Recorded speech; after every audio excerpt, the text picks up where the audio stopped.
What's up, everyone? Welcome to the Metal Maniacs Podcast. I'm your host, Jay Ingersoll, and I'm here, as always, with my co-host. It's your boy, Modd. What's good, Jay? What's up with the headwear today, buddy? You like that? It's Yeah. distressed. Yeah. I didn't know if you had a perm going on under there. I'm growing it out. I'm growing my hat out. I've never seen you wear a headdress like that before, but hey, man, new style. New band, new hat, new me, There you new go. year, all that shit. Cool. So today we are joined by a band that we reviewed one of the songs on the show. Yeah, very good. And we love the song. As I recall. Yeah, so we definitely wanted to have you guys on, and I know Jeff and I talked a little bit, so we're here sitting down with Rip Van Ripper. What up? How you guys doing today? Good. Good. Awesome. Thanks so much for coming on the show. Yeah, Thanks for having us. Making the trip out here. Really appreciate it. So before we dive into this, I'm going to have you just go around and introduce yourself and what you guys do in the band. That way people, if they're just listening on audio, they can get used to the voices and who's speaking. So I'll start. Okay. I'm Jeff. Play guitar, sing, and do the production and keyboards. All right. I'm Sean. I do bass and some vocals. And I'm Andrew, and I just play drums. cool. All right. And program lights. And that too. Okay. That's Awesome. something. Oh, yeah. Definitely.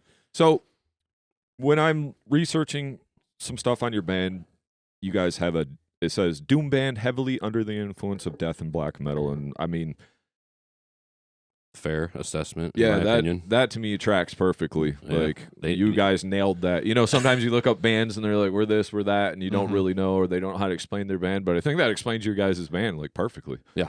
I feel on the newer stuff, and we'll go over it, but I feel on the newer stuff there's more of a death and black metal influence. For sure. For me, the newer stuff strikes me like, I mean, it speaks to my heart because it's so dark and evil, but we'll get there. So I seen a few pictures. You guys know Addison then from Tiny Tree? Yeah. Cause, Yep. Yeah, because like on your Facebook, I believe it might have been you, Sean, maybe? I don't know. You guys had a picture and Addison was there. It was like Ozenza. It said Ozenza, Rip Van Ripper, and Tiny Tree, and there was like a picture of Addison and a couple guys. It's on you guys' Facebook, so yeah. I just wanted to, I'm assuming that you played a show with. I think that we was played at Tiny that Tree Tree a couple times. little place in like White Cloud or something. That's right. Whitehall. Whitehall. That's Yeah. right. Okay, that tracks. Yeah. That's where he's Trying from. to think That- of where the in whole woman Whitehall. smoked that white widow with us and we got way too fucking high. Yeah. It's either Pub 111 or Gary's. Hmm. None of those are ringing a bell. Could be out in Montague, though. Then you guys played some shows with Phantom then too, right? Oh yeah. Okay. I think the last one was with Huntsman at Mulligan's. Yes. Okay. Cool. Yeah, them are the homies too. I go way back. We go way back with them because our band Infinite Design played with them so many times in their old band or whatever. But James and Cody definitely good friends of the show. So Yeah, we play with Old Black too. Old Black. Okay, yeah. Addison was in that too. Yep, that tracks. So we'll kind of start out here, and we got some questions for you guys, and then we'll go from there first, and then we'll kind of I have some touch points on some of you guys' different music all the way from, because what happened was I streamed you music.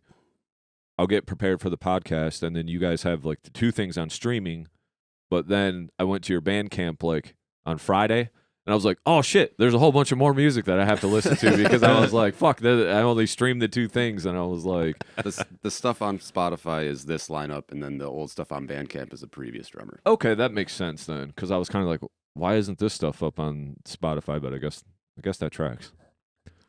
So It's great sounding stuff. Is that the material that you guys prefer to do live then? Just what is with the current drummer and what's streaming now?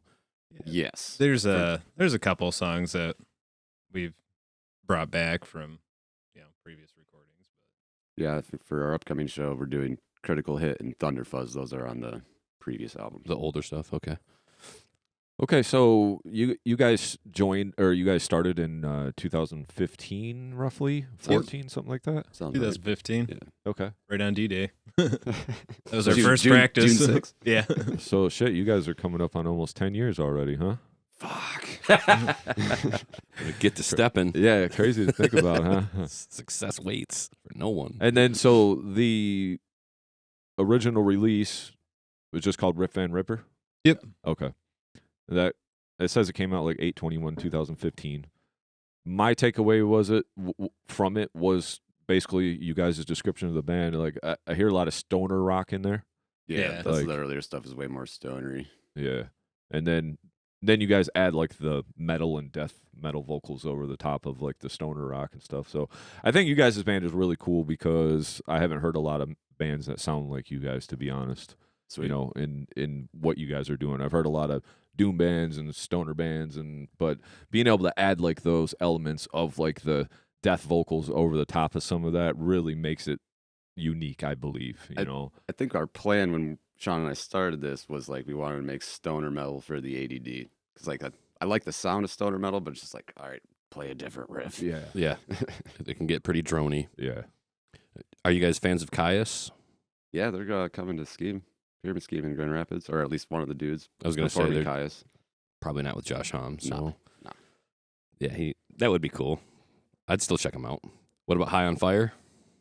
Never listened to too much. Okay, you guys got a little bit of that going on too, but not as much. They're a little bit more thrashy than what you guys propose, but And I'm just then reaching for influences here. so on the Rip Van Ripper, the original release or whatever, like Empty Vessel, that song, the really cool vocal harmonies on that song. Yeah, that one stuck out to a friend of ours. He's like, that fucking song. Yeah. Yeah, well, I'm a big proponent of songwriting, and you guys have that in your songs where you bring choruses and hooks and stuff back, you know, especially on the newer stuff, really is impactful with all the extra layers and everything. But that song really stuck out to me just with the vocal harmonies. It was a little different than some of the other stuff that you guys do. So you guys seem to change it up for like a stoner band. Like you said, it's, you know, just drone on forever on something, you know. Yeah. For me, Doom can get a little on the boring side. I'm not a huge fan of some Doom because of that, you know. So I love it. And then that's kind of more up Nick's alley. So then you got Tombstone singles. Why the couple singles? Was it just new songs that you wrote, or? I think we just wanted to get something out right before Halloween. Yeah, for Okay. Halloween release. Yeah. And then that said that was recorded, mixed, and mastered by Rick Johnson at Cold War Studios. Mm-hmm. And then, so is that the guy that you? It looks like that's the guy you kind of worked with up until almost 2021 or before. Well, the EP was at Grand River Studios. No, that was at River City. River City. That's There it is. That yeah. was the OG EP. Yep, that was Okay. with my buddy Austin Rutherford. I don't know how to say his last name. And then the next two were at Cold War Studios with Rick Johnson, former bass player of Mustard Plug. And Okay. then don't forget Rick Johnson, Rock and Roll Machine. oh yeah, Touche. and then he's also Muskegon native. Yeah, Correct. For sure. Pars Flaccida, that was with Christian Cremo. He ran Okay. he ran sound at Pyramid Scheme and Founders for a bit. Okay. We used Cold War for a bit of that. Yeah, he was engineering, but we used the space. Yeah, because it says recorded by Rick Johnson and Kristen Cremo at Cold War Studios, 2016 yes. through 17, right? And then mastered by Christian. Yes. So, and then so you guys got the couple singles or whatever. I just felt they fell in line with the very first recording. They kind of sounded like they were just an extension of that, you know. Good song still. And then how do you say that? Pars Flaccida. Flaccida? Mhm. Okay. And that was in 2018. So, but you recorded it in 2016, 17? Is that what happened, or? I don't remember. Yeah. Okay.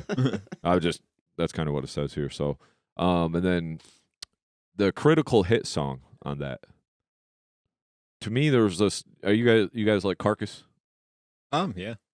So then the project after Carcass, after Swan Song, that was like Black Star Rising or something, right? Yeah, they had two different incarnations of that band name. It was like Black Star or Black Star Rising, Yeah. one after the other. So it gave me that vibe.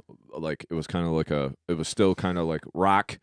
Hard rock. Yeah, like really, really hard rock, but then with like the Carcass vocals on there, and then there was a part on there too on that particular song where you guys had like the fry vocal, Carcassy vocal going, and then the singing was going on top of that, and that was kind of one of the first times that really stuck out to me. So that was kind of the standout track on that.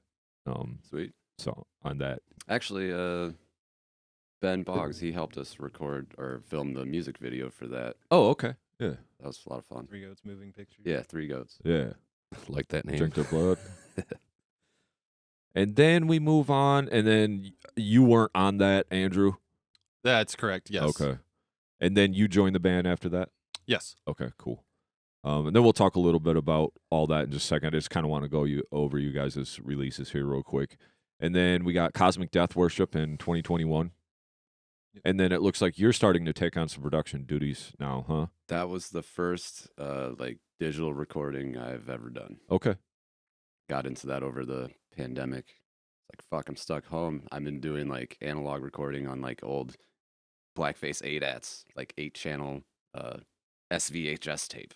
Okay. And just an analog mixer. And then stuck at home, I was like, shit, I'm going to dive more into this, and bought a nice computer and some software, and here we are. Was that out of maybe necessity to sharing with the others? Make it obviously is easier to share digitally than analog if you're all for sure. holed up, like you just send an email.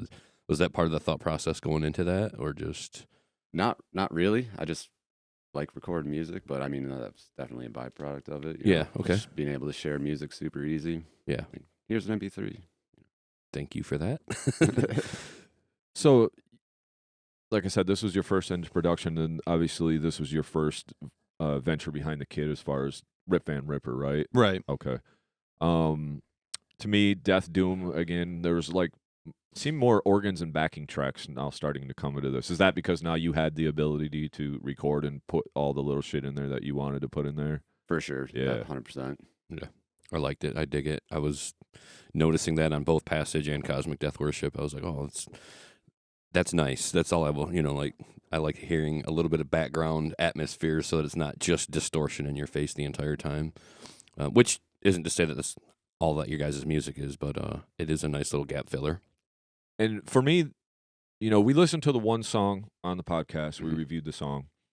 And then when I turned this on, it was kind of like, whoa, this is a little different than that. Because when you hear one song from a band, you kind of like maybe expect that, like that's what you're going to hear the whole time, right? Right. So then when I turned this on, I was like, okay, cool. And I was like, man, what a progression from Passage from this, right? I was like, wow, this is like same band, but almost different band to me, So when I turned this on, like Lit Sabbath, is that like an Ozzy reference? Because it's very Yes. Black Sabbath vibe on that. You I know what I mean, mean? Like the so- singing sounds Ozzy-ish to me and shit too, and it's I really mean- rock. I'm like, I think the name was a joke because Yeah. it sounded like Ozzy, and, Yeah. and then we joke named it, and it just stuck. We're yeah, like, I fuck love it. fuck it. That's what it sounded like, a Lit Sabbath to me. Hell yeah. I think we got the lit part from the band Lit. Oh, because that's right. Oh, okay. Yeah. Okay, that makes sense. Okay. And then Pioneers of Extinction, that song, right? Yeah. Yes. So I just got a note on that. Awesome, good, with a little grinded Death Doom. So there's a little from the stoner rock and then contrast into like more of that. So is that kind of what you brought to the band, Andrew? Was wanting to add a little more of the death and grind type stuff in there, or Yeah, that's exactly right. And like what you're picking up on between those two albums is that all of the songs except for one were existing songs that they had that they'd either kind of recorded or really wanted to redo. And again, with just the timing of it all, like we started moving into digital, we started kind of playing around with it. And that was almost like our test album to record ourselves, actually, analog real drums, which I think that one we kind of spruced up a little bit. Yeah. But wanted to try to do like a full production recording. And since they had, 5 out of 6 of the songs were existing, then I just did what I've done in past bands where I listen to a song as little as possible to get the arrangement and then try to forget what else was on it. So yeah, I was bringing the blasts really just to start up. And when you first join the band, you're kind of like, I don't know how much really, I'm wanting to go crazy. And then every time I'd blast, they just turn around and be like, more of that. Nice. All right. Well, when you joined, that's when we first got double kick. Our previous drummer didn't do okay. double kick. I don't know if you noticed Oh. that, but so it's like, finally. Yeah, nice. Yeah, good drummers, hard to find, I tell you.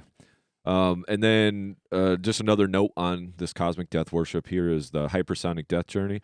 Gets a little prog, a little funky. That's the one that That's Andrew where wrote. I came in. yeah. So that was a little. It was like a standout track to me because it was a little different, But like I said, I like how you guys stay with what you do, but the way you explained it, Jeff, stoner rock for ADD or whatever, it's like you change it up enough to keep it interesting. You're not droning me with 8 minutes of one riff, because I'd be like, nope, got to turn that off. Yeah.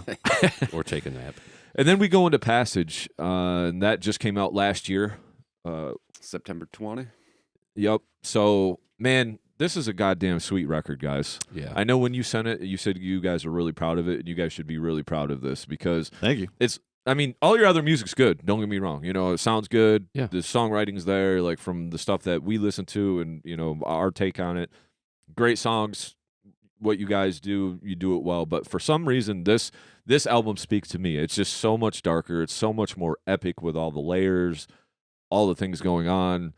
There's a lot of black metal elements to it, and that really speaks to my heart, is just this dark evil shit. And to me, just this whole, with the artwork all the way to the production and your interludes, like your prelude one. That shit's fun Like, to write. Yeah, so like Just do a all whole of album that of is like, seems like you're a whole new band now.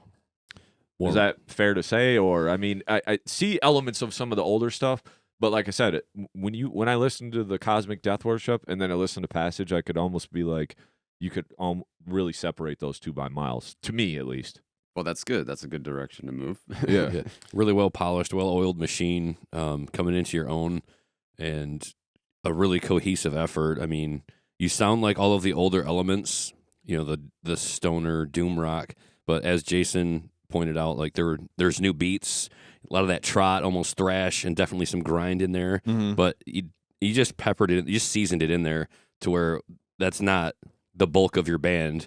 You're more still, for lack of a better term, the stoner metal band at the heart of it all. And doom is a good choice of genre description there. Yeah, I think that's the core of our sound, I would say. Yeah, but having those other elements in there just brings all of it to life even more, so that you're not getting lost in a monotonous drony riff. So I loved it. I especially I like having the little interludes, the little 1 minute pieces in there, just to give the album a breath. Really great effort. I loved it. I listened to it this morning, taking a shower and walking the dog. So those are my concentrated moments of listening to music. So I still can't figure it out, but so the idea is you just play it all the way through and there should be no hiccups. But I'm pretty sure Spotify, you can do that, where there's some setting you can check where there's no space between songs. Right. That's the idea, is it's all supposed to just flow into each other. Yeah, that makes sense. So when you submitted the song for us to review on the podcast, that was Will the Wisp, right? Correct. And then, so we listened to just that song. Yep. But then when I go to listen to the record a couple days ago, that prelude one that goes into that, I wish you would have sent that to me too, because it's just like this whole, I'm like, damn, man, I wish I would have had that whole thing to go from that into this. Do you think you could have sat through that 8 minutes? Oh, yeah. yeah, we would have. Oh, yeah. We would have loved it. I especially would have loved it. Yeah. Nah, I mean, that would just been a slog. Oh, yeah, I get it. But like after hearing that going into that, I was like, man, what a fucking awesome setup. I'm like, what a perfect transition into that. But I liked it, man. I think Passage is a great record, and you guys should be proud of that. And I'm excited to hear what's coming next for you guys after that. And then, you got just a couple more notes here, like Rest of Death. Some new vocal elements to me. There's kind of like a droney vocal in there almost. I think that might be my favorite one of the album. Okay. Is that the one? It sounds like it sounds like a voice going through a didgeridoo. Or Yeah, the those are drone that vocals, throat, like, that yeah. throat singing. Yeah. Yeah, okay. That was Yeah. pretty cool. I noticed that. That was different. I don't think it was on any other track. And then when we listened to Willow the Wisp, it was an epic song, but I did not realize that double bass on there. Jesus Christ, dude. I'm like, what the fuck? Like, I didn't notice that the first time we listened to it, and then I heard that, I was like, God damn, dude. Like, this dude's a fucking animal. So Yeah, he gets after it. Oh, thank you. kudos to you on that. God damn. Like, just, I guess you guys are like, oh, you got a double bass pedal? You better use that motherfucker on this song.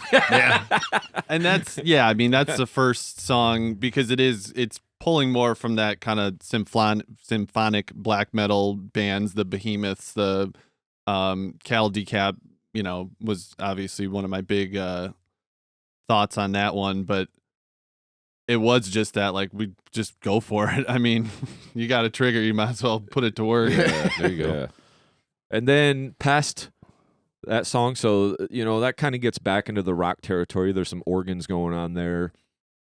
And then there's some of the cleans come back. I feel like there wasn't as many cleans on this record, clean singing.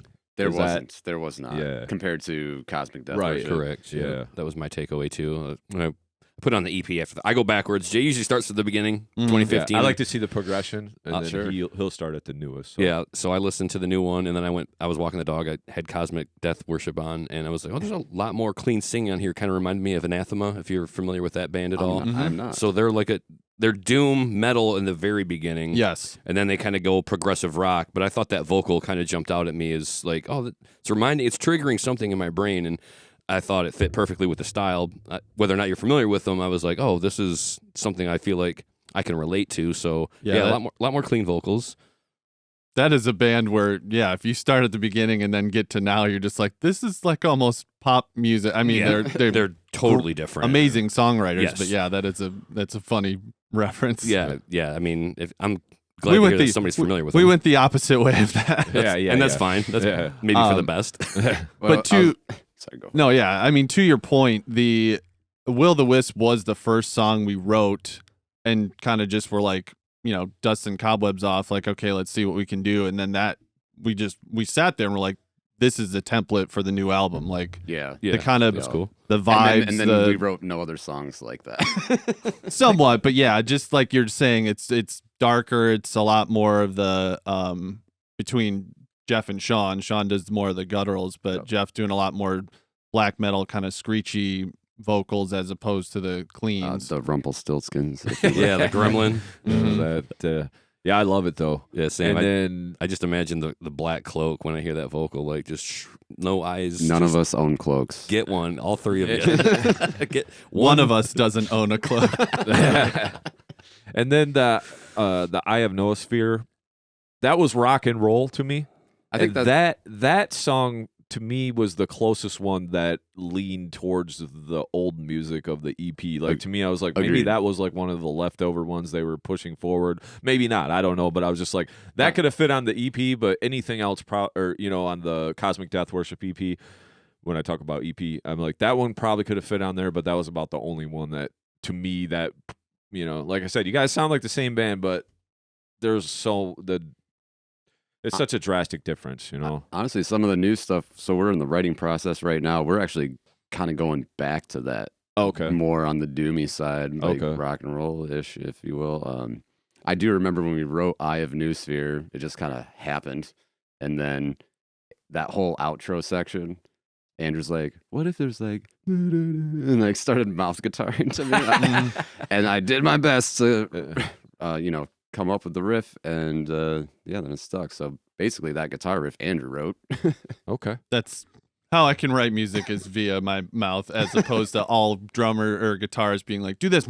Yeah. Oh, cool.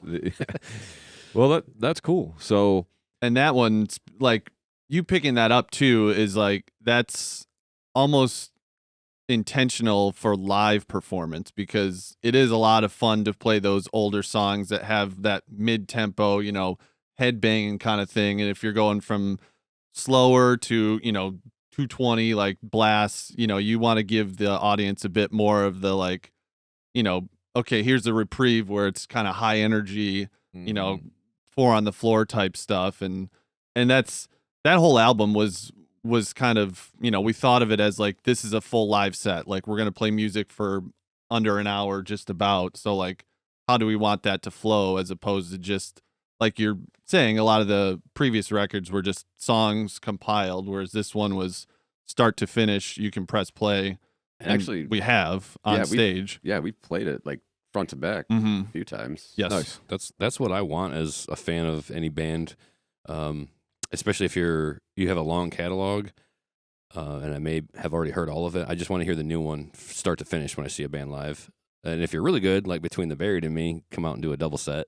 Just do your album and then go back and do all the old hits in another set, or vice versa. But that's cool. That's what I want from a band. Just play your new material. And I'm sure as a band, you probably would prefer to play the new material. Like that's where your heart is mostly, right? I mean, oftentimes we bust out new songs that aren't recorded just because we want to play them. Mhm. yeah, that's how we used to do it too. Like we're tired of the stuff that we've written. We want to play the new stuff. Yeah, nobody's even heard it, but you're sick of it because you played it so many times. Yeah. You're like, fuck, I want to play something we just wrote. Like, that's the fun part. Yeah. new, done, wave. Yeah. New.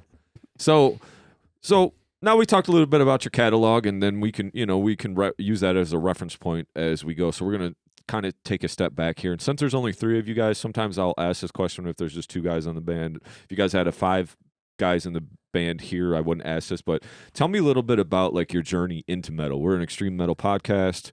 We talk about metal here, so I kind of want to know what each one of your journeys into metal was. You have a BT Bam shirt on. You're talking about Cattle Decapitation, so to me, I'm already getting the vibe that you're into the really heavy shit. Yes. Just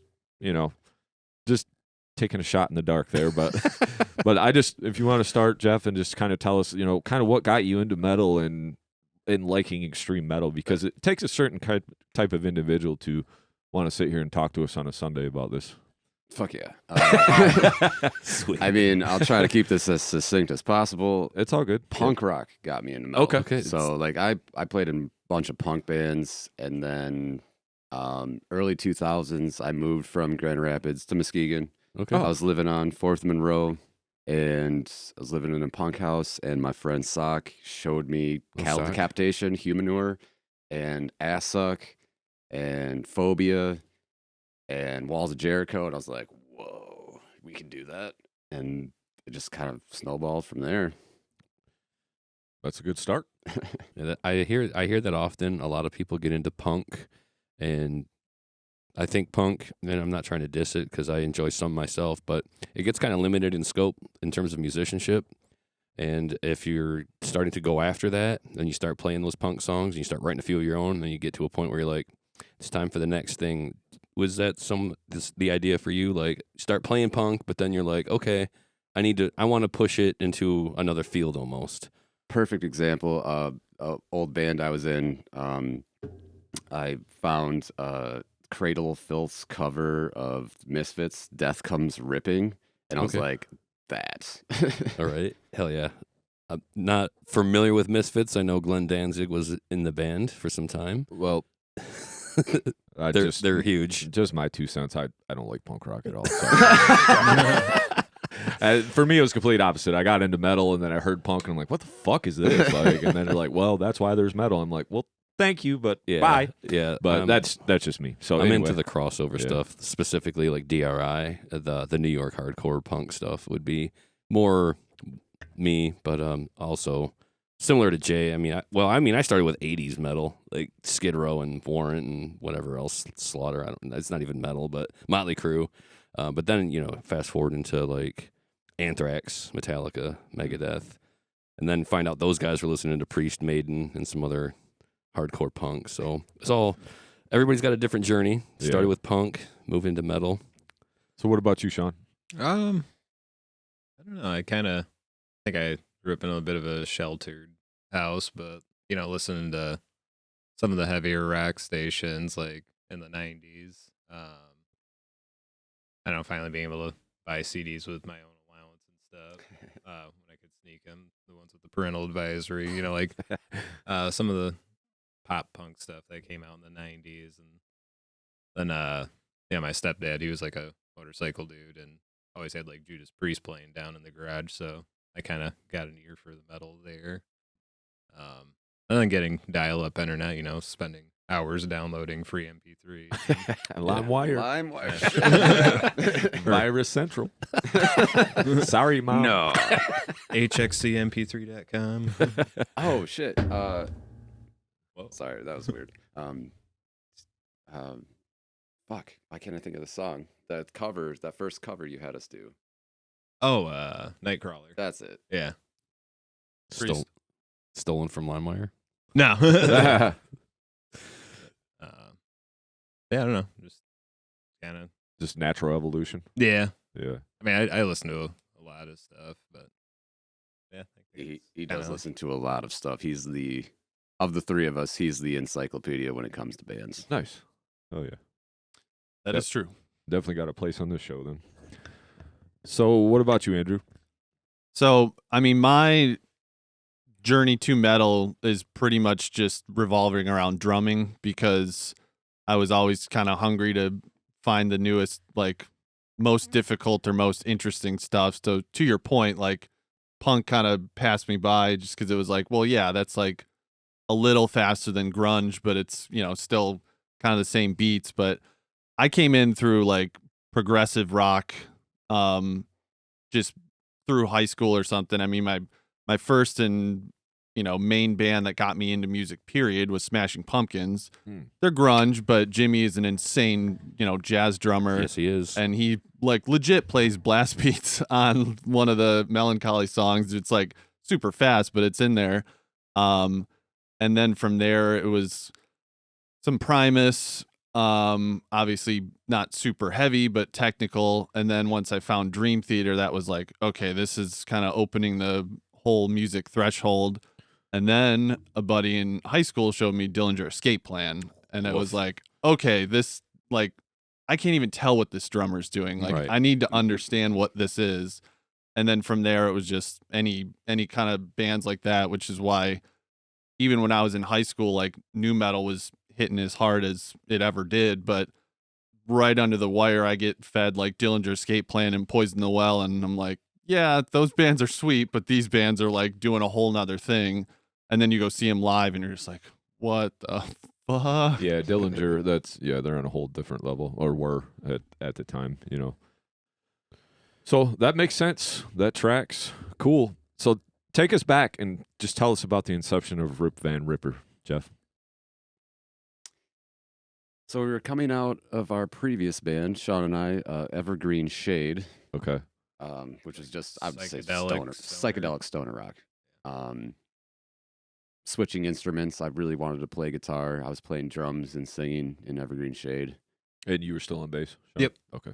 And I remember being on the phone with you. I was outside of Mulligan's having a cigarette, and we were talking about this new project we were working on, and I was like, we were trying to come up with a name.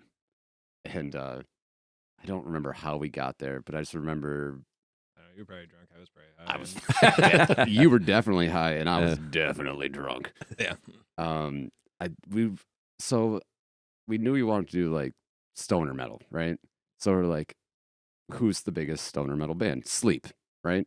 So we're like Rip Van Winkle because he slept for 40 years or whatever. Okay. And it was like, so we were trying to workshop that, and I think you said Rip Van Ripper, and we were I'm on the phone just like puking about like laughing so hard how stupid this fucking name is. Yeah. It's like, this is so dumb. It's so dumb. And then we kept it.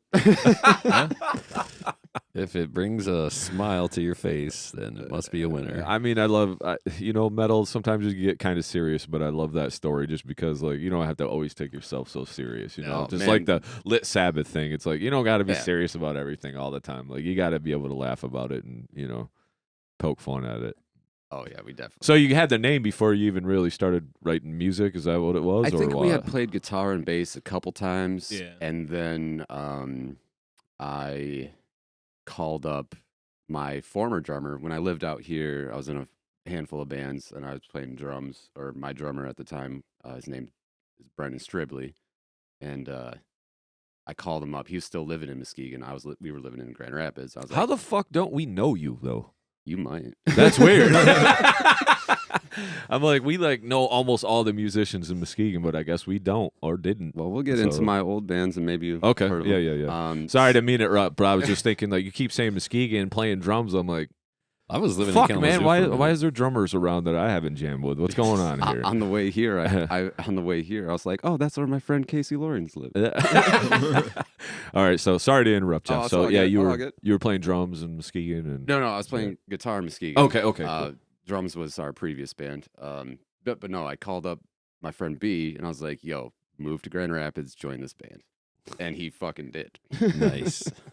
And yeah, then we started jamming, and I don't know what else to say about that.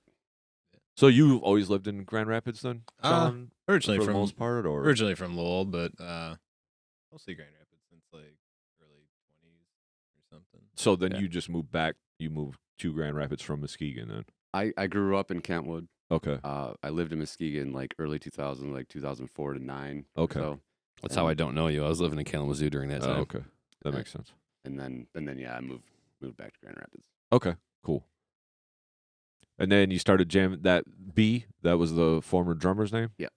And that was the guy that was on the early works of Rip Van Ripper. Then. Yep, everything except for Passage and Cosmic Death. Oh yeah. So then, what happened there, and then how did Andrew come about?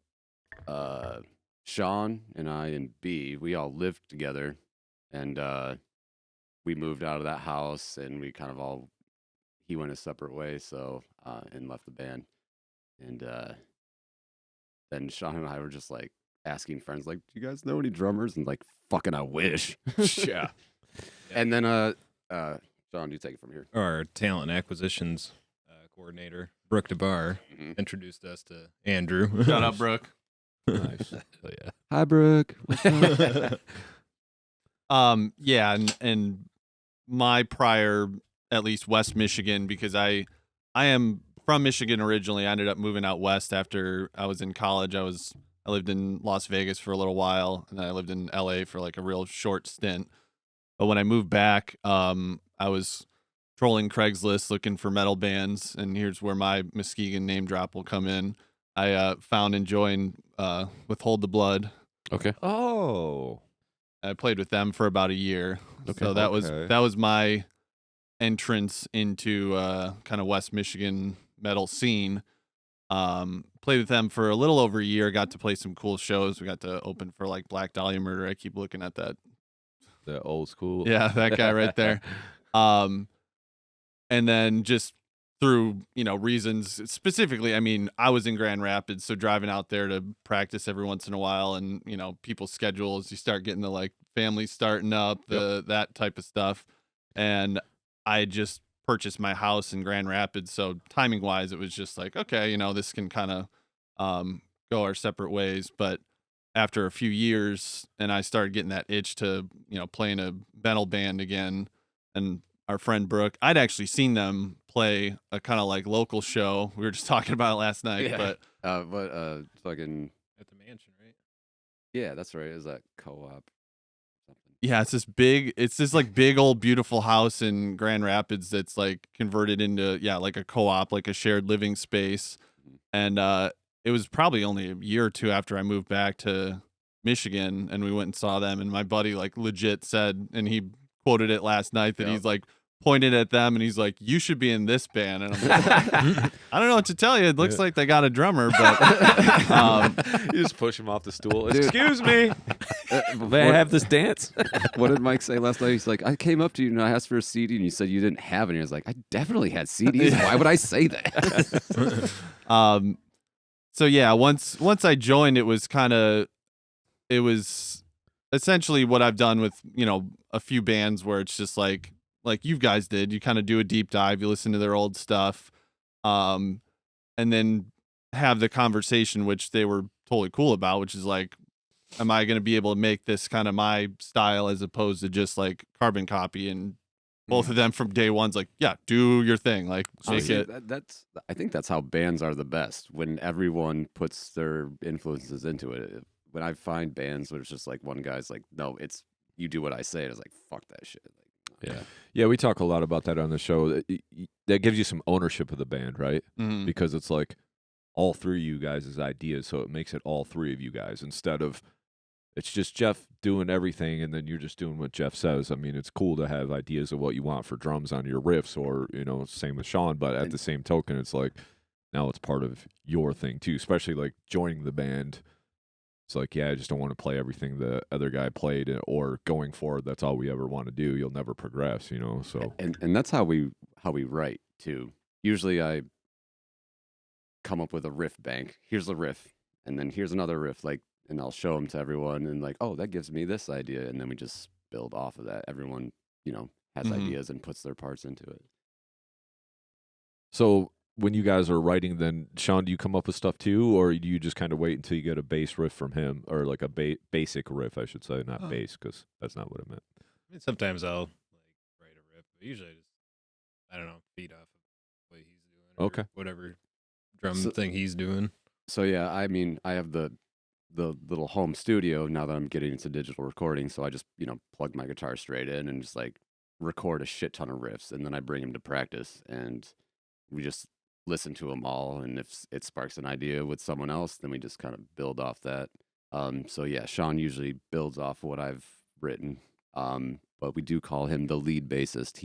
He's not like, all right, just playing the root note. Yeah. Like he walks around and almost harmonizes with my guitar, makes it interesting. I noticed a lot of the bass work on the two most recent albums or the EP and the Passage album, and I was impressed just in terms of like melody, as you pointed out. Like it's not necessarily ripping bass solos, but I could hear, first of all, the tone. I loved that gritty, dirty, distorted tone, but also had clarity to it, where it wasn't like just this weird white noise wash where there's no punch to the bass. There was definitely like some pronunciation there.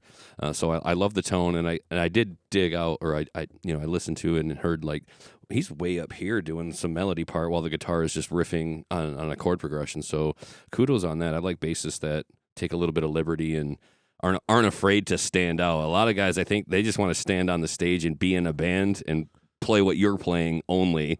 Now, I think Sean shreds harder than I do for sure. It's awesome. So you guys don't do a lot of jamming, or is that when you just start jamming? What?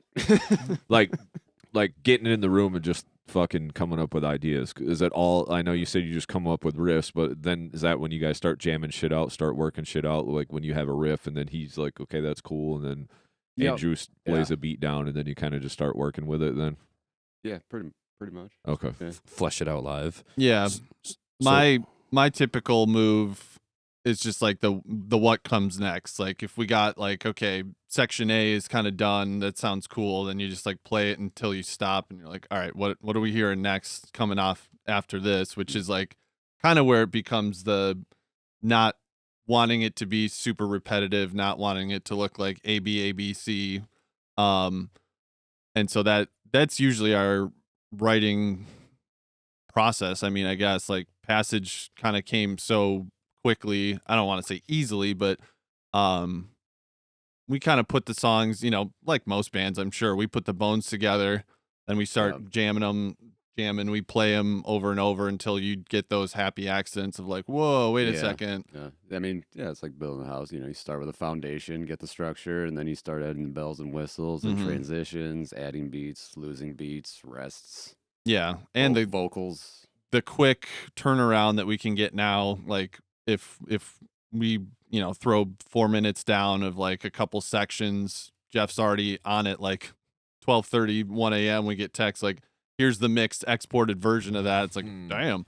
So, if you're working the next day on computer and you're just listening to it in the background, then you kind of start to pick out where you could embellish things, or if this part gets a little too something or another. And then usually, I mean, they are strictly the vocals and lyrics. So once we get to the point where those come in, that's kind of the last icing on top. And we might, and sometimes, messes with the arrangement. yeah, we might open parts up a little more or whatever. Oh, I really want to say this, but we have to add a beat on this measure. Or Yeah, something like that makes sense. And now with like the invisible fourth member, which is the production, the computer keys, strings, synths, all that good stuff, we are now intentionally trying to write to know like, well, this part would sound sweet, so we're gonna shelve it, like keep it kind of open, because it's obviously really hard to write music and just play super simple for 40 seconds, knowing like this feels boring, but there will be other things, so it's fine. Exactly.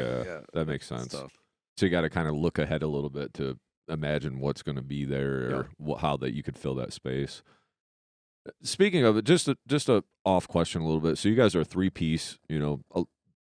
I see a lot of bands, two pieces. That Lucius Fox band, they're two piece. Oh, Tiny yeah, we Trees, play a with them two a couple piece. times. Those guys yeah. are ridiculous. Yeah. We just got exposed to them. At least their music, Yep. I've been aware of them. But why do you guys stay a three piece? Why don't you add another guitar player, a keyboard? I know sometimes it's a chemistry thing, but is there a reason why there's not an actual fourth member to fill in some of that? Or There is a reason, okay, because fuck that. okay. That's cool. I mean, That's- Just I- another I mean, schedule to work around. yeah. I mean, I was just trying to make a joke, but really, we do everything we need to do as three people. Okay. So, That's cool. I mean, Comes we off did- we- live. We did have a second guitar player for a second, but yeah, now we don't. Okay. That's I mean, cool. yeah, I was it- just wondering. I've always wondered with bands that have, just two people or three people, like if you can pull it off and it sounds good and, you guys got the right chemistry, because sometimes that's what it's about too. Like when you join the band, like it's cool you can play drums, but if you're a dickhead, then you know what I mean. You know how that goes, right? Well, and that's entirely it too. Like we've kind of honed our system so well that we can get together, even if it is for 2 sessions a week for like 2, maybe 3 hours. Like we can still get a pretty good amount of things done in that time. And yeah, both adding an extra person can mess with that dynamic, or it's just another schedule again. But keeping that open, and then kind of having the idea of like there's rehearsal, there's writing, then there's like the stuff you do outside of practice. Like Jeff works on production like a lot, crazy hours. I try to manage merch stuff, just those side things that we do. So yeah. Who runs the social media? Sean does most of the Instagram, and I do everything else. Okay. cool. We are admittedly bad We at fucking hate promoting. That shit. I hate social media, and Yeah. if I wasn't in a band and it wasn't my thing, I would not be on it. I don't care Yep. for it. Yeah. Yeah, I was looking for pictures to like put up on the review we did, and you guys didn't have that many pictures or much stuff there on social media. I was like, I guess I'm going to use these 2 pictures because that's what they have. So, so how do you guys pull off live? Do you guys got a click track with a backing track with all that extra stuff? Is that what we're Yeah. doing? You got in You ears then? nailed it. Yeah. Nice. In-ears, backing track, click track. Hell yeah. We're running off of the Studio One. It's Mhm. our DAW. Just laptop Yep, behind you. Just a little Yep. laptop. Nice. Our live rig and Yep. all the lights run off of that too. Yep. Oh, hell yeah. Automation lanes for the Smart. program lights, so that all the lights switch when the music changes. Sweet. That way we don't have to like be entertaining on stage. The lights can do that for us.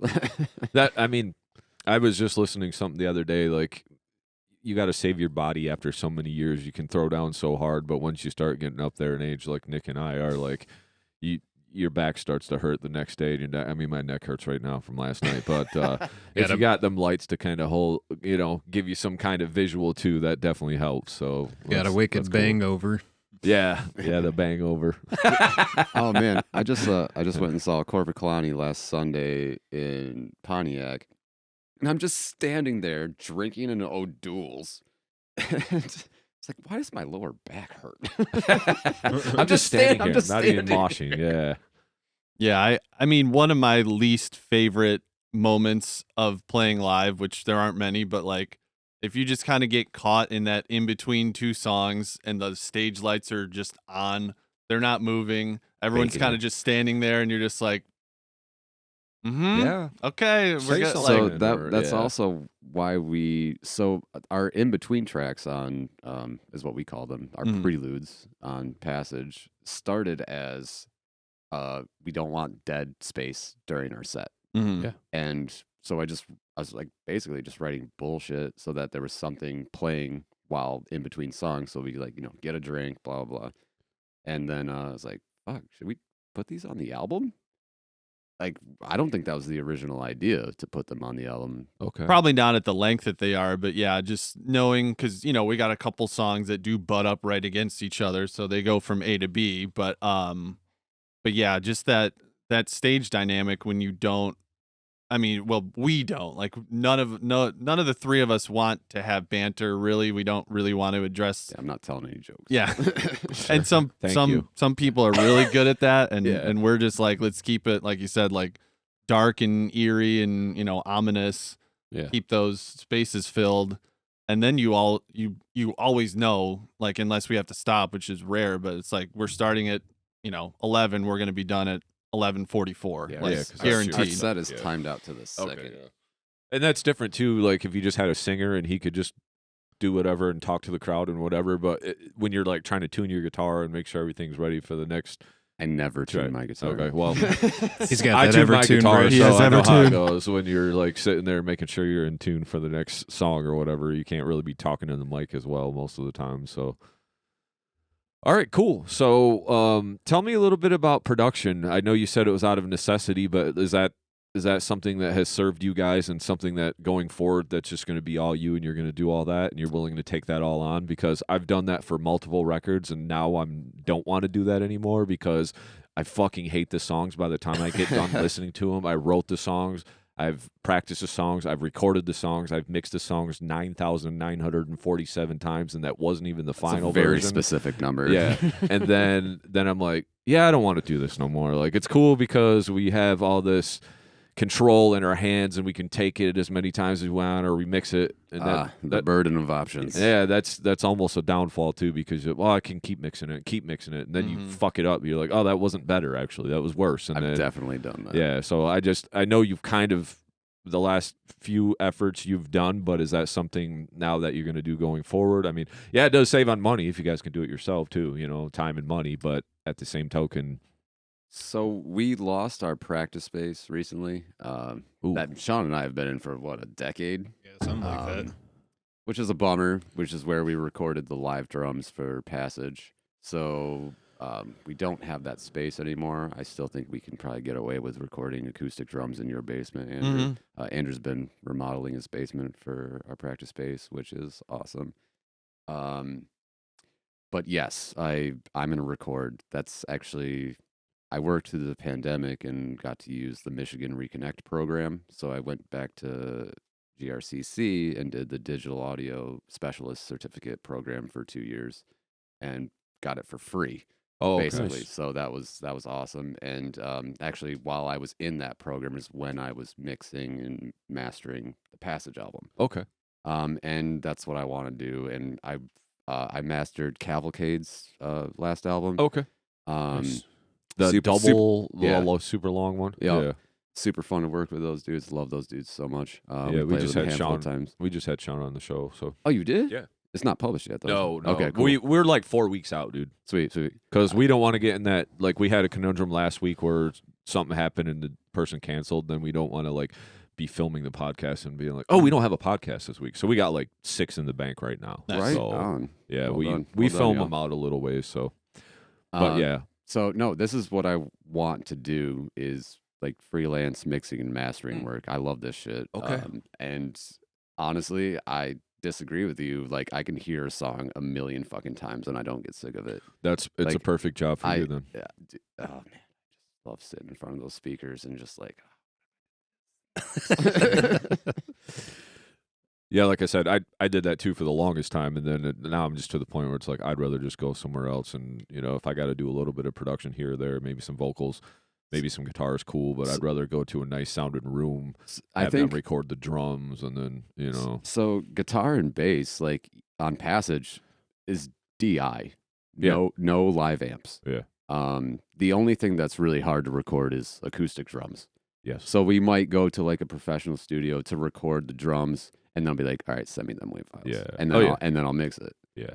And I can see that, I can definitely see that. But having that good room, them badass mics, badass preamps, that's the other thing with recording. It's like, dude, you could sit there and go down the rabbit hole forever with all the preamps you want to buy and all this. It's just like a fucking money suck hole. The new, I have I wanna get long this list of gear I need. I want to get this new plug-in. Yeah, I need this new plug-in. Then you buy it, and then you use it once, and then you're like, maybe if I get this plug-in. And dude, I got on that computer over there, I got thousands of, probably multiple thousands of dollars of plugins and shit I don't even use. So you just start playing that game. But man, if you like it, dude, that's cool. The album sounded great, so keep doing your thing. I do love listening to the album. I still listen to our album because, like, fuck yeah, we did this. But I hear it and I was like, oh, I should have done this and that and this. Like, I want to go back and like remix it. Like I got the impression when I was listening to it that like sometimes the style of music kind of indicates maybe like an attitude toward the music, meaning like if it's punk, you don't care if it sounds low quality.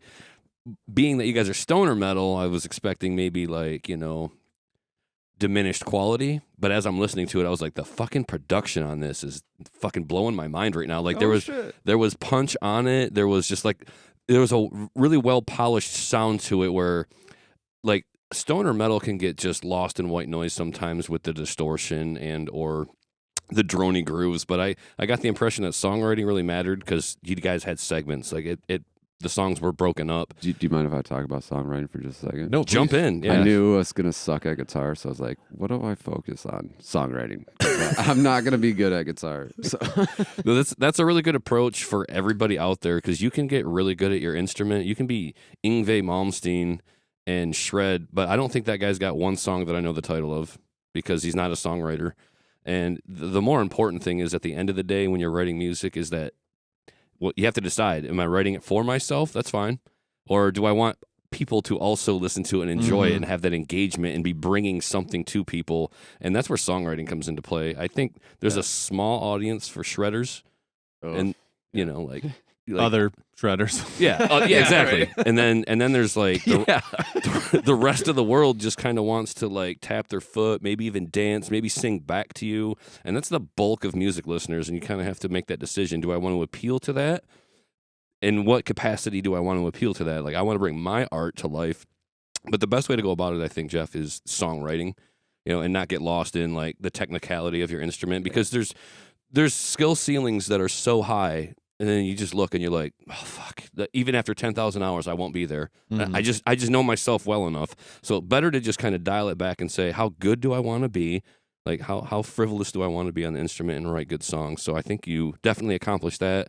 And also sitting behind the computer, taking advantage of your certificate and your education, it really paid dividends as I was listening to it. I was like, man, the production on this is just jumping out at me. I cannot wait to fucking record the next album. That's gonna be so much better. I mean, I'm already excited to hear it based on your excitement. Yeah, that is part of the push too, is knowing that like you said, you're already sick of your own music by the time it's getting released. But we're always just gonna have a tendency of being more excited about the new music and the new stuff, but also knowing it's gonna sound better because we've got more experience under our belt. We are writing songs knowing how they're going to end up in the computer. And then the other, help with it is we've got all those files. We've got everything lossless. So again, we can just put it right on stage. I mean, our whole goal really is to sound exactly like the album on stage. I love that attitude. So, yeah. And all those plugins, all the like anything that's getting used, it's either, in a WAV file, it's getting played in the background, which is limited. I mean, it's not most of it, but any other vocal effects, that stuff is like baked into the show, so it's like ready to go. So yeah, I print our vocal delays and reverbs and send them out through our vocal channels from our rig. So like there's no like feedback because it's just a printed, reverb and delay, and that's been really fun. I feel like that's something not a lot of people can pull off or do. Well, yeah, and you like can do it from the front of house, but like then that's a feedback loop. Yeah, we've and learned. You got to have the guy working for you that knows your fucking music to be able to put that in too. Yep. And then, I mean, we've played a handful of songs from Passage before Passage was released, and I had some like placeholder backing tracks, like orchestration stuff in that. But when we recorded the album, I bounced down all that shit and put that in our live set. So what you're hearing live is exactly what's on the album. That's awesome. Yeah, I know a lot of people like to write and then have a different approach to their live performance and say, "Oh, it's going to be a little bit more raw. It's going to be a little bit more, rough around the edges, and we're just going to pull it off as best as we can." But I do want to go and see a band replicate the music that I've been listening to dozens of times over. Mm-hmm.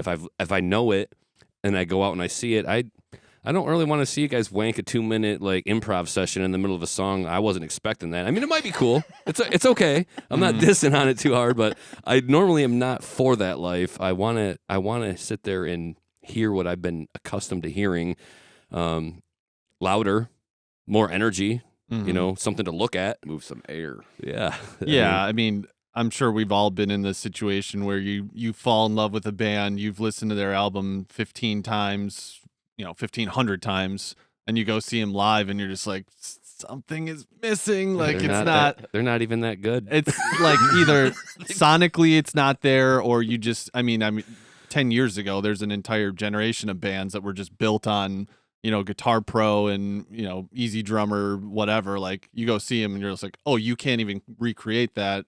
Maybe not a talent thing. It's just like all that production can't be replicated Right. on stage. Yeah. Right. And so the idea, like, the drums, we're using the same kick trigger sample that's on the record as we're playing it live. Obviously, Correct. that's the only thing I can do as a drummer to match that. But just that little stuff. And then again, playing to a click where if you are a fan of the band, which hopefully, people come, they know the songs. And like you said, they're going to hear them the way they expect to. Yeah. They're going to know, like, here comes that headbanging part. Like, Yep. that's, and it's not faster than yeah. it should be. Or Yeah, we're not. one time is faster and the other time slower. You're like, what the fuck is going on here? Like, Yeah, I don't get Is this the. band on coke tonight? Yeah, you don't get the like spazzy drummer mode where Yeah. suddenly like they can't even get their riffs out because it's like I'm playing this blast as fast as Yeah. humanly possible. Yep, I get that. So I want to go back a little bit because you stress on songwriting. I'm just wondering how you approach like lyrics and vocals then, because that's such a huge part of songwriting. And I just want to know, you say you come up with the riffs and then you guys write the song, then I'm assuming you add lyrics and vocals after that. That is the usual way, yes. Okay. And then you're like, this is a hook, so let's try to write something that's kind of hooky during this part, or Chorus, like. yeah, chorus like, or because I noticed that on Passage there are parts where it may not be, like Andrew was saying, might not be ABC ABC or AB ABC, for parts or whatever, but there are a lot of parts that repeat and it'll kind of like stick in your head, like, and those are hooks, right? So I think I still never figured out exactly what that is. I mean, I think I know what it is, but I'm not sure. Anyway, you're asking specifically about lyrics? yeah, Like, because where you they say come from? songwriting is important. Well, a big part of songwriting is give me a vocal that I can hear a few times, and you bring it back, and I can hear it again, and it sticks in my head, because that's all part of songwriting right there. So, one thing that really bums me out with other bands is like, where can I read your lyrics? I want to read your lyrics. Like, that's how people connect with the music mostly, is like, does this, I can relate to this. You're Right. saying something. Yeah. Mhm. I think it's important to like say something, even if it's silly. Like, Sure. I don't care. Like, say something. Like, don't say nothing. Yeah. Yeah. So my lyrics and Sean, I'd say we're about 60-40 on lyric contribution. Sean 40, me 60. Oops. We used to sit down together and write together, like Okay. come up with lines together, Yeah. and that was fun. That one, Garden of Whedon song. on the Garden verse, of Whedon. We didn't even have lyrics for Happy it. 420, everyone. Oh yeah. Oh wait, are we a day late? Uh, Fucking stoners. But sometimes like we'll write lyrics like the night before we go into the studio to record vocals, and that is our first time doing vocals on something. Oh, okay. that has happened before. That was a sleeper track on that. Yeah, So- I like Garden of Whedon. We should So bring yeah, that one back. it is almost an afterthought after you have the music there, and then it just comes out. Or I mean, I guess that was my question. I didn't phrase it very well, but it just seems like the lyrics and melodies of the singing and the death vocals seem very direct when I listen to it. Like very. The lyrics are very important to me. We pull a lot from fantasy, Magic the Gathering, Lord of the Rings, Dungeons and Dragons and D&D, silly drug references. a lot of weed puns. It tracks. But for me personally, what I've been writing out of most, especially in Passage, is chaos magic. I've been just doing a little reading, and I was like, oh, that's cool. Like a lot of introspective shit. And I just hope people can relate to that.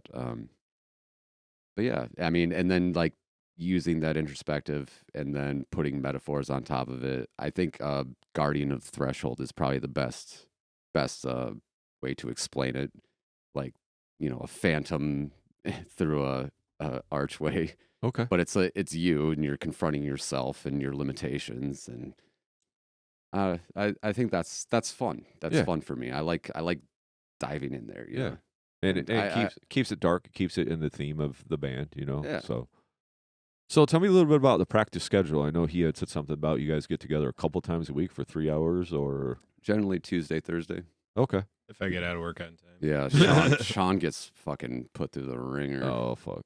like sorry, 14-hour days. Goddamn salt Times mines. 15, Oh. or 16. Jesus. He's looking after the elder generation, which is a very notable thing or honorable thing to Yeah. do. But truly, I mean, it really revolves around the two things. The one that we've got the in-ears and we've got all the plugins and all that stuff running live so we can play, quiet.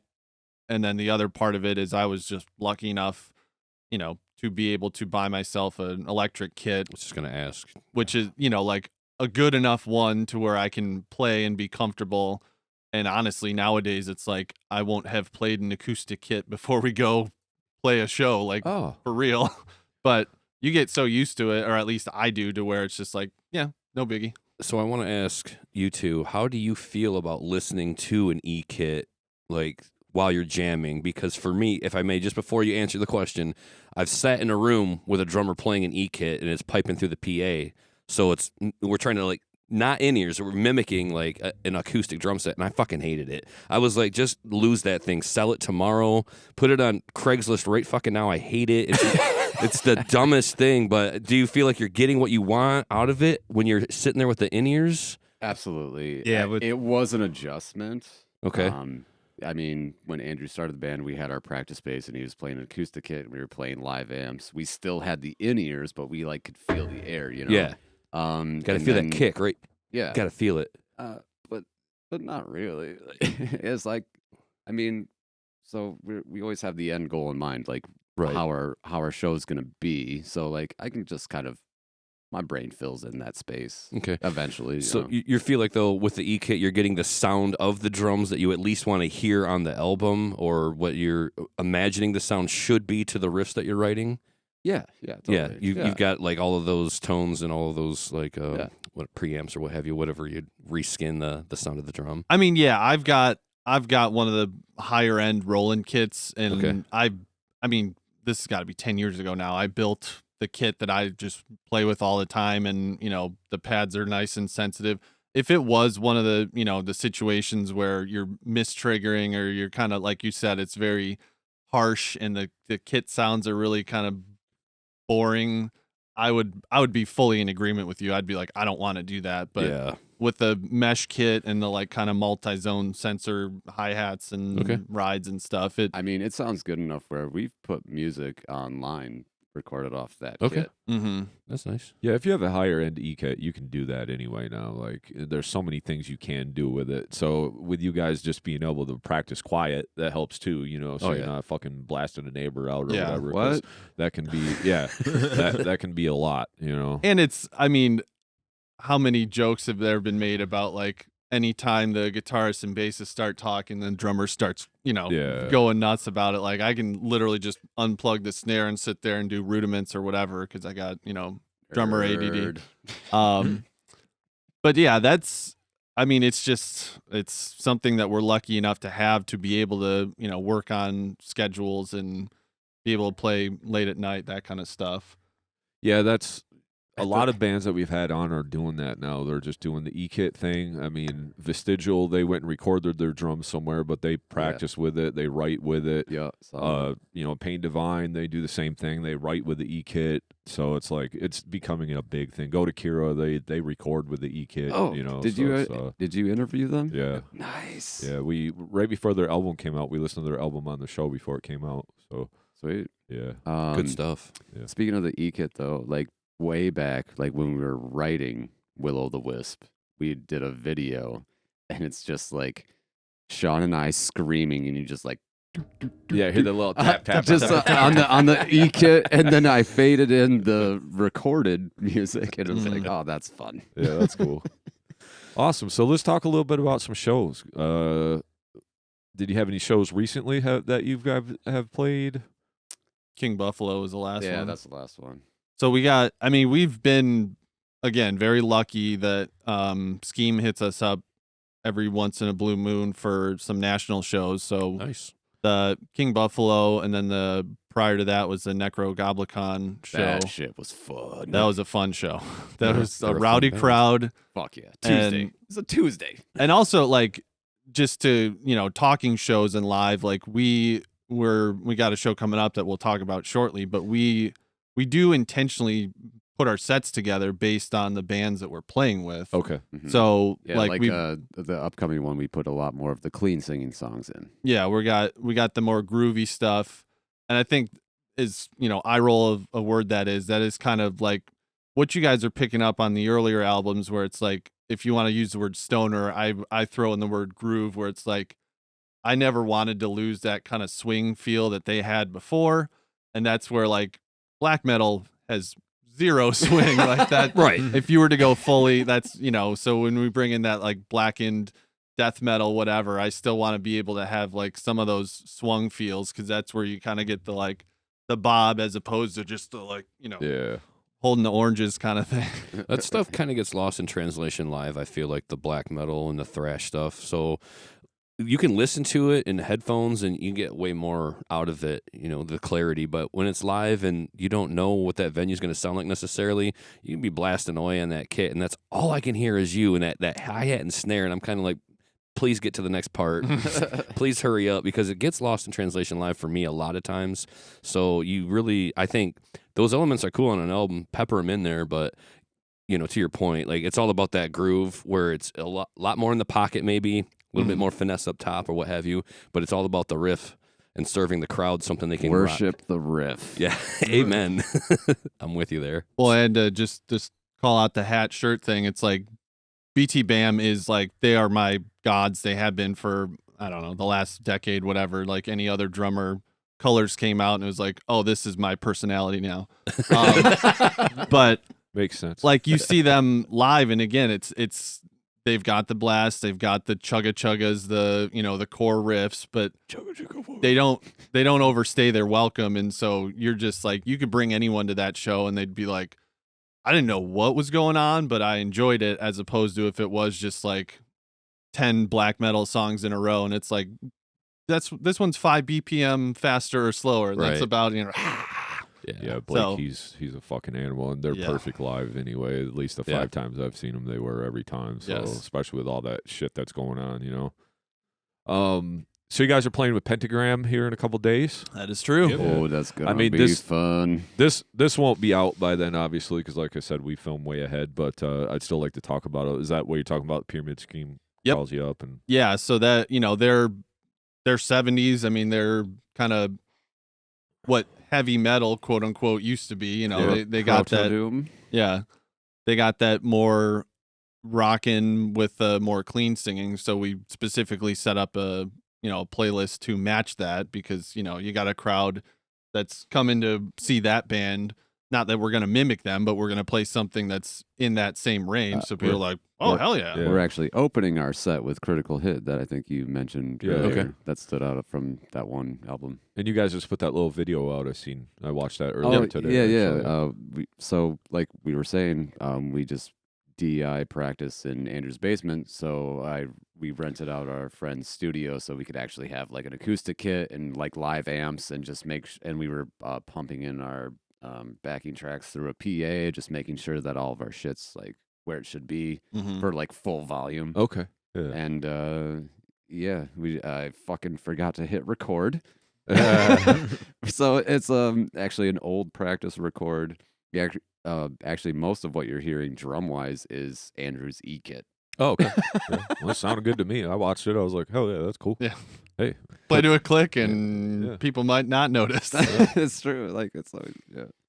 Most people won't, man. You got to be a musician to pick up a lot of the shit that we're talking about sometimes, Mhm. So, It's true. and then I see you guys are playing the day after my birthday with Drink Their Blood. I play in Iron Sharpens Iron, so two of Fuck the yeah. guys that are in Drink Their Blood play Oh, in yeah. that band. Nice. So, What's up, Jeff? yep, Jeff and Brad. So you guys are playing. Why that have we show not there. been invited to Jeff Fest? Uh-oh.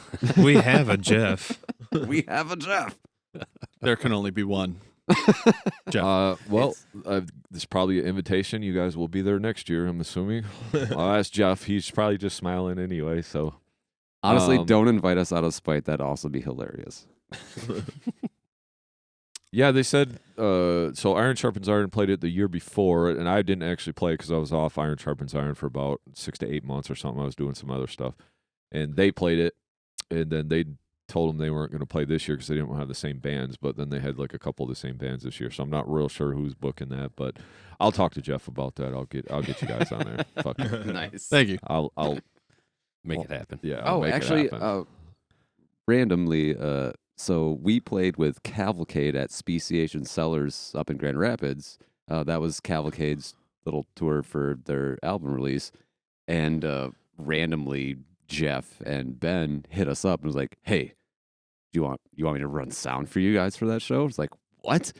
Are you serious?" Like, yeah, I'll just bring my rig, fucking come up and run sound. It's like, fucking baller move, dude. Yeah, Jeff's They- awesome, man. They came. Both of those guys are great dudes. But They came off the highway. It's like we blew a fucking tire, and we Sean, you got them the fucking Tire iron. tire iron. Yeah, that's the word.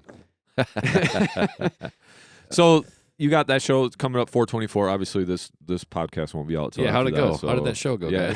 guys? Actually, it went fucking awesome. Hell yeah! Was it the best I ever? love or that. what? Oh, yeah. I had- Dude, Cavalcade fucking kicks ass.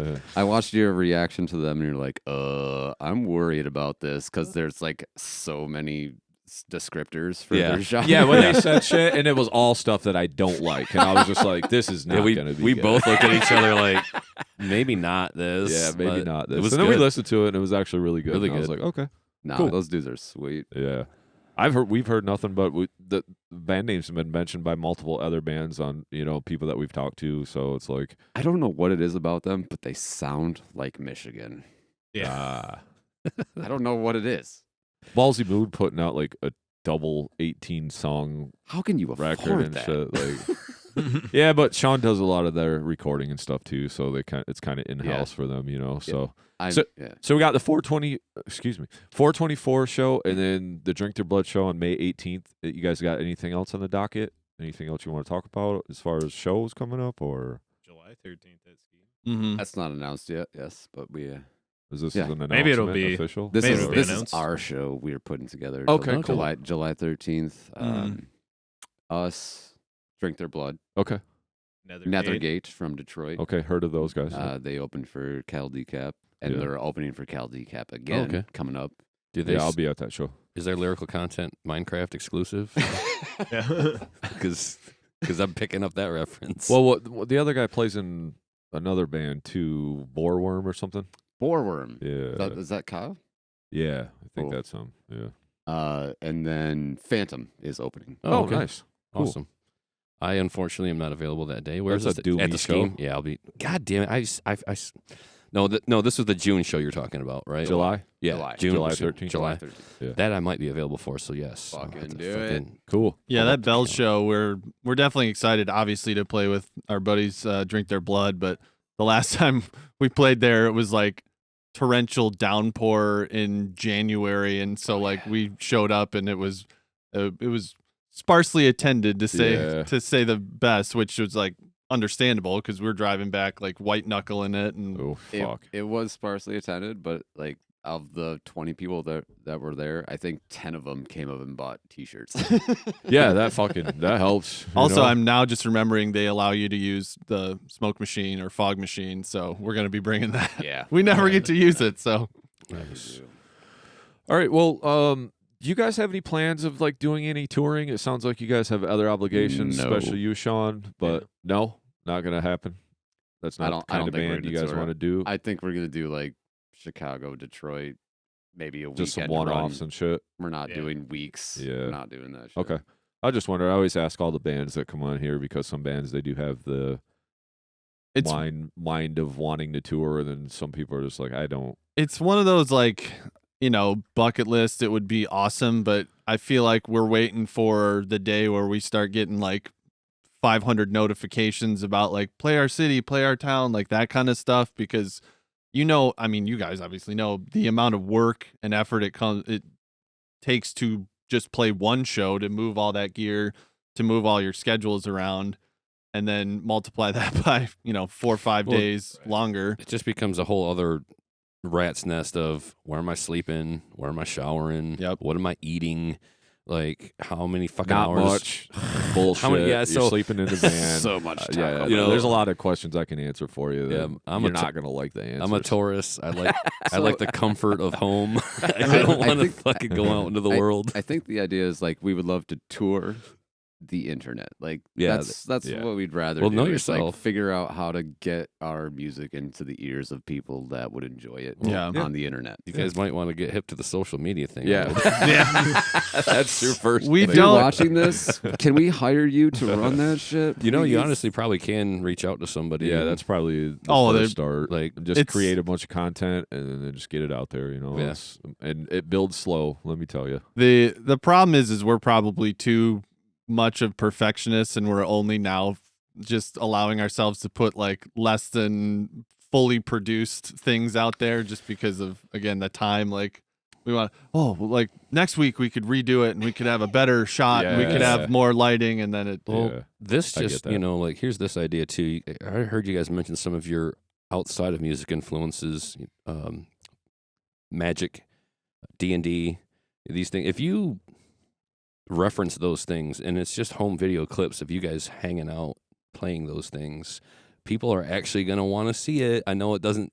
I have mean- some really awesome magic cards that are Yeah, kind of rare. I mean, not so Jay, he probably doesn't care, but I do. Like, I play Magic. I'm not good. Oh, I got shit. Let's uh, play. send me the invite. We're Facebook friends now. Oh, are you on Arena? I am not. I am not. I am not a skilled Magic player.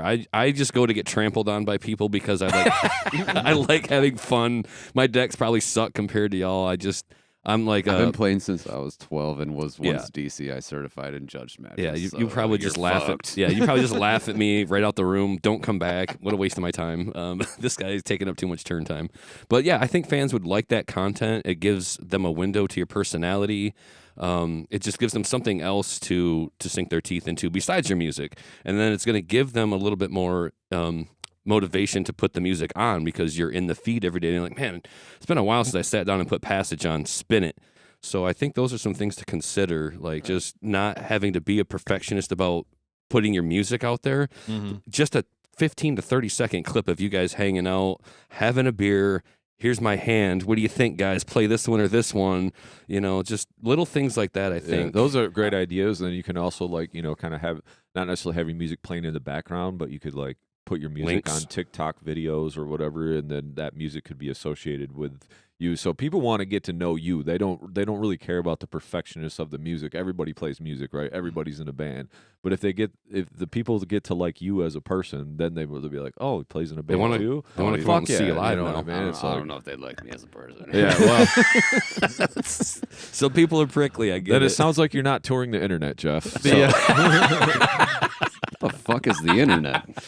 Hopefully the idea with the new kind of studio / jam space that we got going on will push us to just, okay, this camera can live here. Like you guys got the whole kick-ass setup down here where it's going to be something that we know is framed right, is going to, have the audio piped in, all that good stuff. Because that is the thing that this band is missing, is the person that grabs their phone and does this thing and like, Yeah. hey, we're all getting together to practice. Yeah. I mean, I've been Seems every kind of band- cheesy sometimes. What's up, too, Rip? don't it? What's Like, up, so- Rip Nation? That's Yeah. like every band I've been in, there's that person. It's usually the lead singer, but somebody has to do it. And unfortunately, the three of us are just like, I don't know if I want to. Yeah, it seems But kind of contrived. is It's hard for inept me to the do right that word? too, Yeah. man. Like we put content out all the time, but Mhm. it's easy because we're putting content out about other people. It's like Yeah. some to do with us, but it is hard to do the. Yeah. Oh, look, we're having band practice, or we're fucking having a podcast. Like It always so feels a little forced and not authentic. yeah, for sure. Yeah. Yeah. Yeah. You're like, I'm here to fucking jam, man. Yeah. It's like, but If you- now I got to take a picture and a little video and whatever. I think you got to just kind of pull yourself outside of your head a little bit and say, this isn't for me and my vanity. This is for my friends who I miss and my fans who like me and Right. adore what I'm doing. I like that. That Yeah. helps. Yeah, Yeah. like I it's never thought of it that yeah. way. If you really just take yourself out of the equation. It's not about me. It's not about look at me. It's about I offer you this. I hope you enjoy this. So Andrew's been working really hard on setting up the basement for our recording space or our practice space, and we might end up recording some shit down there. But like, he's got like new ceiling tiles that are dope. Like, put up walls, painted them. We're getting curtains from Founders. So once that's all set up, like, we will have like static cameras and just like, here's a little bit of rehearsal. Like, fuck it, you know? Right? Like, Yeah, and especially if you want to do the internet thing more, ground yourself in. Speaking of the internet, one of our highest viewed reels was your reaction vid. Okay. Oh, nice. That's good to know. So you guys both are of us- doing all of all of our social media for us. So what kind of kickback am I looking at? Well, that's Squid Pro Crow. that's kind of why we fucking do this too. Is like, we want to highlight bands, especially local bands. Fuck Like, yeah. we got other people we want to talk to too, and we got some on the docket that aren't necessarily local bands, but we're doing this for our scene. We've been doing this for a long time. We're fucking musicians ourselves. We're not slacker musicians either. We know what the fuck we're talking about. And go ahead, Jeff. Oh, sorry. Yeah. I'm going to derail a little bit. You're speaking of the scene. Can we talk about Muskegon? Yeah, we can. We'd love to have more scene here. Go Yeah. ahead, tell us about it. Yeah. Well, it came up earlier. I just, man, I really feel like I fucking threw this off the tracks. It's all good, dude. It's all good. Well, what So, venues are out here? I've See, that's played the thing. Unruly There's Brewing Unruly- once. what Yeah, else? there's no scene. That's Yeah, it. okay. So there's no Yeah. venue So scene here. We are playing Iron Sharpens Iron is playing with If He Dies at Unruly, but the only reason why we're playing there is because If He Dies got the show, and If He Dies got the show because they're friends with the guys of the North Grove Brewing place that burned down. So you would think Is that in Unruly, is that in fire. Montague? Yes, caught on fire, not Dude, burned. Yeah. I've been. Is that RJ's the owner, right? Yeah. Dude, Yeah. I've been there multiple times Yeah. in my country band, and what the fuck, man? Yeah, dude. We'll be It just on happened. we'll be on the road for that benefit. Otherwise, I'd be there. So, but There's no- Unruly is weird because they have the metal sign for their Yeah. logo. Mm-hmm. But if you're a metal band, they don't let you fucking play there. So I don't understand that. Like, it makes no sense. I'm like, you guys are fucking posing out hardcore on this I mean, shit. Like, they're the what only fuck. they're the only place in town that I'm aware of that even has a setup for playing live music. And then we're Every playing, other place is like a corner dive bar. Yeah, and then we're playing some dive bar over here, and we were just asked to play it, so we're doing it. It's just down the road or whatever. It's called Patio Bar. But there are no places in Muskegon that have bands anymore. We used to have a handful in our early Infinite Design days. We used to have a handful, and we would cycle them around, and there was a scene around here, but there's just not any scene. Y'all ever play the Eagles? Yeah, we've done FOE I mean, downtown. Yeah. And Was it 666 Yep. Eagles? Yeah. Yep.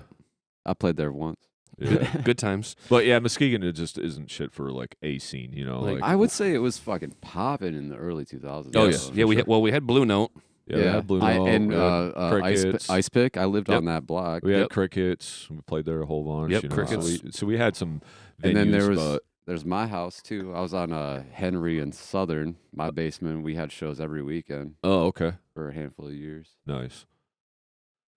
So yeah, I don't know where we were going with that, but as far as scene, I'm just talking about Michigan scene. You know, there's no Muskegon scene. When we say scene, we never talk about Muskegon. We would like to have music here. You know, Would we'd love like it. to have places to play, but it's just like we fucking play. We just extreme have to metal too. You we know, have to it's- depend on Grand Rapids really Yeah. to carry the flag and have That's the why we venues. drive to Max or drive to Yeah. fucking Mulligan's or There's a lot of places in Papa Grand Rapids Pete's, that are you willing know. to have metal bands out there, and they feel like there's an audience for it, and people turn up for those things. In Muskegon, I don't think there's a real vote of confidence there, and it's. I mean, I can't say that we're going to influence that too much from our podcast, but I'd like to imagine that we could. We keep having bands drive to hang out with us in this fucking basement. Fuck yeah. And you know, like every week somebody's here hanging out with us. So I want to sit here and think that, well, if bands are willing to drive here to our podcast, we should have the venue willing to have them play some shows and have the fucking people turn up. yeah. And Muskegon better get with it. Well,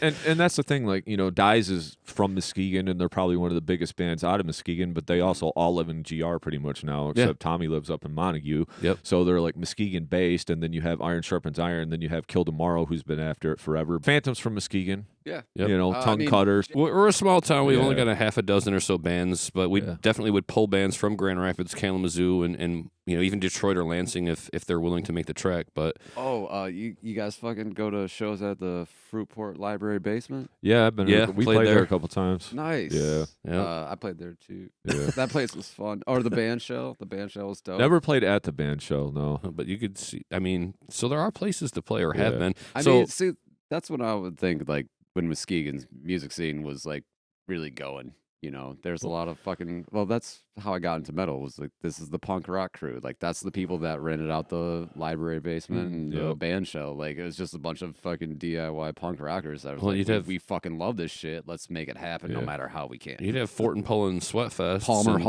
Palmer Hall. Oh yeah, yep. We used to do that too. Let me put an asterisk on that because we had the Heart on Your Sleeve Fest. So there is, and then they got the Credit Union now that's been doing some shows, which is some dude's basement, I believe. And then the Rake Beard Project downtown is Yep. now have been having some bands. So I Nice. think there's maybe some upsprout of some Yeah. Muskegon scene coming. I know Chantel's a big part of that with Tongue Cutter, and Them Teeth are from Muskegon as well, and Phantom, obviously. So there are some Muskegon bands, but a lot, everybody's kind of spread out. And it's just I know that, hard to you know, get when- something going here. when bands from Muskegon would play in Grand Rapids, like on a Battle of the Bands type thing, Muskegon would show out Yeah. and they would vote for those bands and they'd win.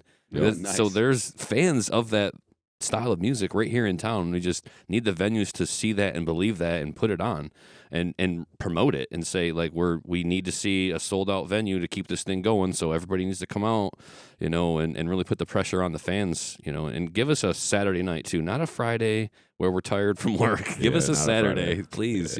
So I think it'll in time. We'll get there. All right, so let's move this conversation forward a little bit.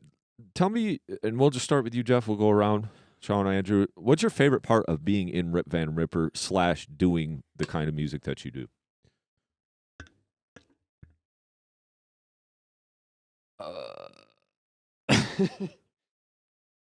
The outlet. If I didn't have this, I'd fucking. We need it. Creative. I think that's the biggest benefit. My mental health.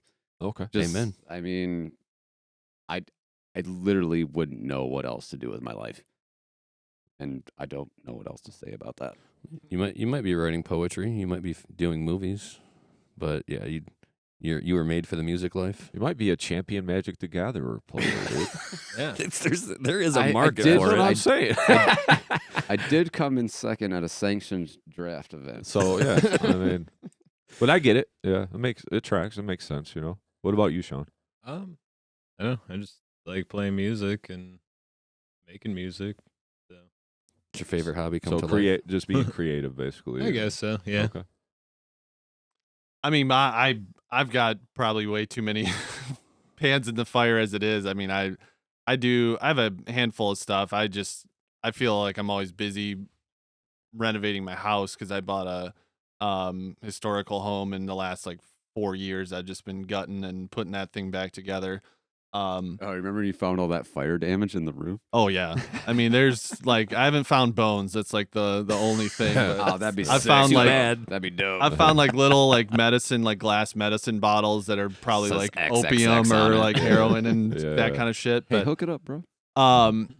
but I like a lot of all this gear, like all the techie stuff. Like I'm an electrical engineer by day, so it's Okay. like that's the stuff that I makes my brain tick, and my like putting the rig together and kind of giving us as a band and Jeff the tools to be able to like make all the songs like sound like they do and kind of just make everything not only easy but like available like at a moment's notice. That's the stuff that I like doing. So Nice. Yeah. our rig is probably gonna evolve and change over the next few years. I hope but we get another 8 channels. I want to get crazy.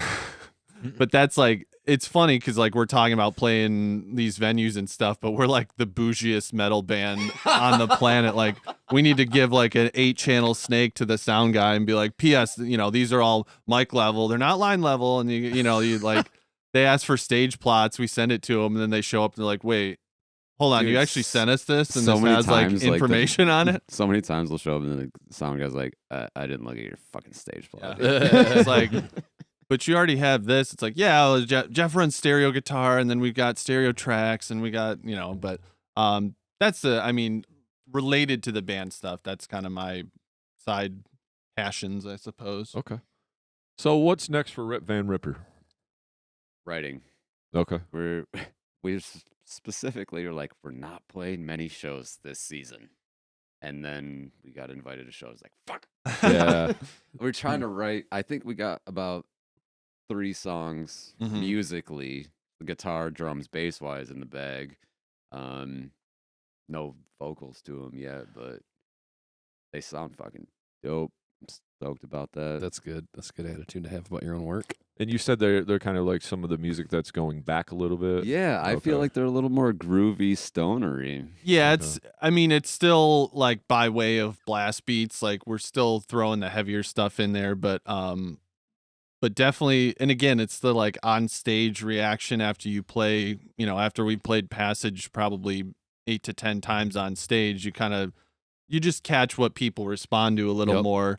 And you will see the like full on death metal heads, like, doing this and getting into certain parts. And then there's, just the more groovy fans that are looking to bob their heads and, even kind of dance around, do that kind of stuff. But to your guys' previous point, I mean, we've gotten to where we're comfortable writing and producing. So like just getting ourselves out there is the next real push, both in merch, designs. I mean, my sister helped us get our new logo together, which we're like really happy about. The like branding of it all. I love this cover art for Passage. This is That's the cover. Aaron Adams. He's a dope dude. Yeah. I want that on a shirt. Is that going to be available for me? We have them. Do you Actually, we have have them a on new run coming in They Tuesday. may show up Hopefully- tomorrow. Otherwise, we would have them in hand for you guys. All but right. I'd like a long sleeve, medium. Long we sleeve. don't have long sleeves. that's all right. Those But shits cost like part of $35 that, a I mean, that piece. is part of it is getting our shit together, 4 weeks in advance to know like, oh, we got, because this show, again, thankfully we are asked to play shows at cool venues. So like we're not always fully prepared, but to have that kind of forethought of getting merch together, getting the money all settled up and make sure that nobody's paying out of pocket if they don't have to, that kind of stuff. Yep. And then, just making more dynamic Instagram, Facebook, TikTok posts that have All right, some. I hear you. No, I mean it's truly it's on all of us. It's just making things that again, it's the whole like, what would we want to see? What would we care about a band posting? So if it's like a playthrough by Revocation, I'm like, oh, I want to watch Dave Davidson freaking shred. I'm gonna watch that, as opposed to, again, like a band that's just every single day like, here's our merch, here's our thing, here's our this, and it's buy like, this, buy and that. mute. Yeah. Like, Yeah. Nope, I get I hate salespeople. I get that. I don't need Hey that. man, I do sales. My apologies. No, it's all good. My sympathies. I do sales, but I'm not a salesperson. I just There you help go. them find what they need and they end up buying it. There you go. and the You're a other helper. one of the other big things we're hoping to do, we don't have anything concrete or even specific, but we're hoping to get some like guest people, musicians, singers, different kind of, James Barber comes to mind immediately. just like get some instruments on there that could be sampled, but we don't want to. I mean, it's me coming from a drummer, like we could program the drums. I don't want that. So Right. if we know someone that can play strings or horns or something, like this time around, we're hoping to like get ahead of it Yeah. and like write something close, give it to someone, and actually have them Nice. So be a part of it. So you heard like the keyboard like sample library stuff, like specifically choirs and strings. If you put just one real violin in front of that pad, it opens it up like 100%. Yeah. And if you put 1 or 2 real vocals in front of a choir, it just opens it up, makes it sound so much better. So I think that's the goal for the next time around. Is the next body of work going to be focused on EP size or full album length? So we have Open talked about discussion. this a lot. Personally, I would like to do themed EPs. So Okay. like 3 to 5 songs, like groovy stoner metal. 3 to 5 songs straight black metal. 3 to 5 songs like grindcore. 3 to 5 songs like death metal, you know, like, because we write shit when we write shit, and we don't really care about what genre it lands in. Sure. And sometimes they're different, and let's put those on those albums. You know? Okay. That's cool. I like that approach. That could work. I mean, especially if there's a little bit of heads up, this one's going to be faster than the last one. This one's going to Nah, be... fuck you get no heads up. Surprise! Well, we're about running out of time here, so before we wrap this up, Nick's got usually one final question for you, and then we'll do a wrap up after that. So yeah, around the ahead, house Marvin. real quick. Why don't you guys? We'll start with Jeff, and then we'll work our way around as we have. Tell us what heavy music's been in your ear lately that you really want to recommend to people and get people hip to, and then what are your chill vibes? What are you relaxing to that is not metal? Or This is probably one that Sean should start with because he'll Yeah. probably just I can start. okay. hit like 10 in a row. Oh, give us what you got. I don't know. I listen to a lot of like.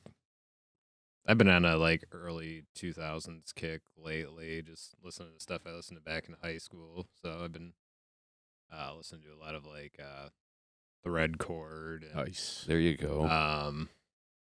Flaming Tsunamis. That's like one of my favorite ska bands, but you know, like ska core. Nice. So, horns and breakdowns. One of the big ones recently for me, Rollo Tomasi. Have you guys heard of them? Mm-mm. They're a British band. They actually played Scheme, which is one of those like you know, any European band, your metal band especially, you're like, I don't think I'll ever end up seeing this band, and then they end up playing in our backyard. It's like, yeah.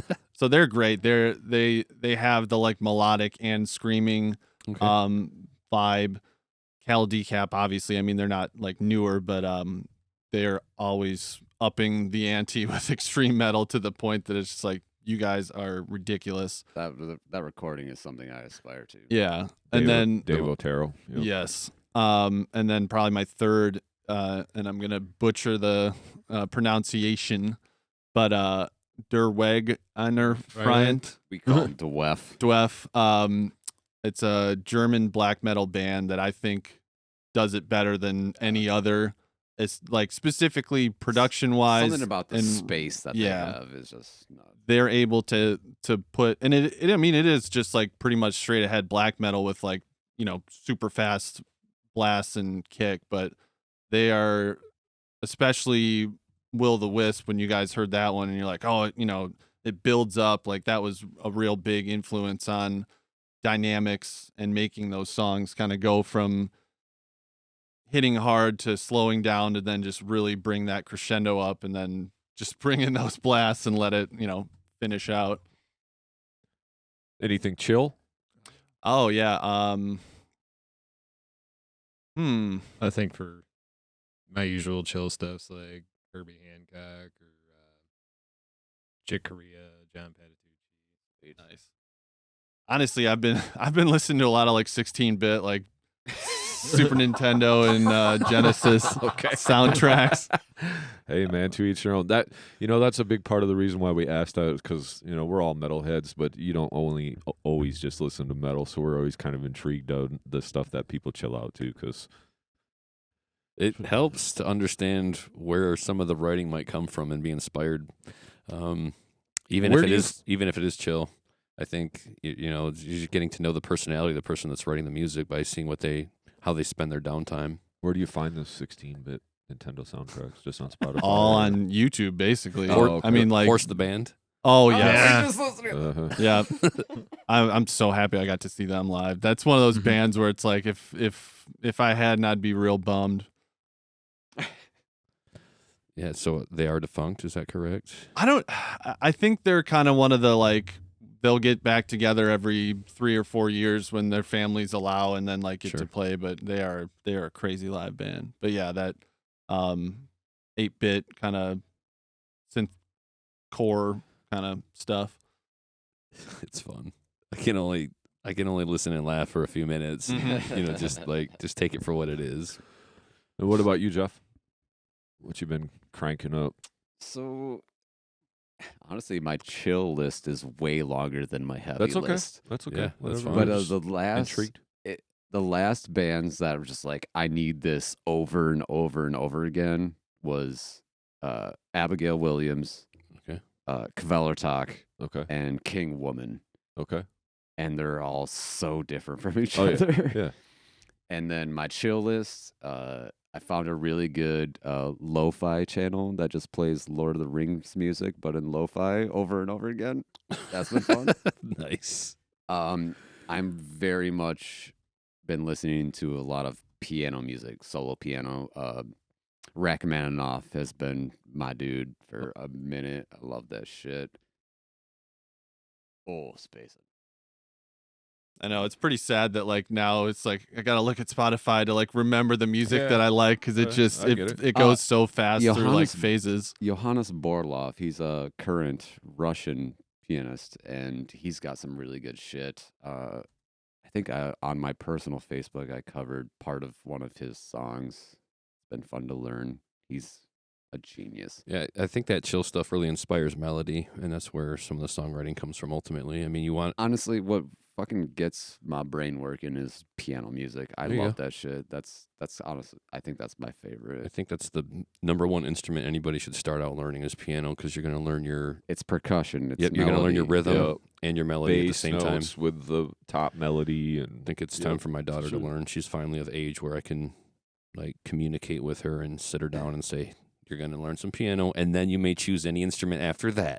Like, the first one has Get been that- chosen for you. get that foundation. I know a guy who can order a keyboard for you. Yeah, I will I throw. would like one. I'll throw Sure. one last in because I Yeah. actually thought of it. Snarky Puppy. If you guys Heard heard of of it. it, I've dude, never those heard guys it, are but- nuts. it's like funk by way of like Louisiana, Texas, but like they are amazing players. It's probably like I think it's like 14 player type of band, but Oh, they're like proggy jazz funk fusion like all Yeah, that stuff, but it's that's a- all super fun. So like you could put it on in like Are parties. you the one that showed me the live video, the Yeah. recording in the studio? That shit was crazy. They do, had like- an audience in the studio. Yeah, their and albums- they recorded live, and it's just like perfect. Mhm. yeah. Their albums are just live recorded in like these big open, shared spaces. And if you watch, there's like one YouTube video where like the crowd is there and they're all wearing like over ear muffs listening to the mix like live. Fuck yeah. And it's I like want to check that out now. it's one of the Dude, it's most so like sick. one of the most things that you wish you were there for, but it's recorded so perfectly that you're like, well, I guess I am. Like, Right. you put it on good headphones and you're just like right there. So Hell yeah. I would throw them out there.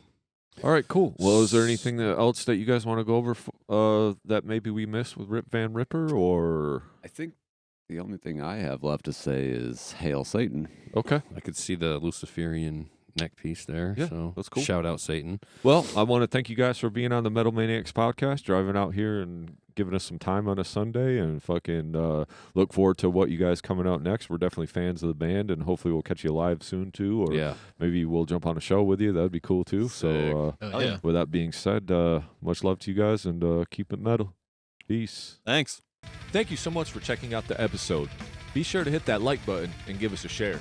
Yeah, and if you enjoyed our podcast today, please give it a rating on your streaming service to help us gain some exposure. And if you really enjoyed the show, please give us a follow or hit that subscribe button and come hang out with us every week. And remember, keep it metal.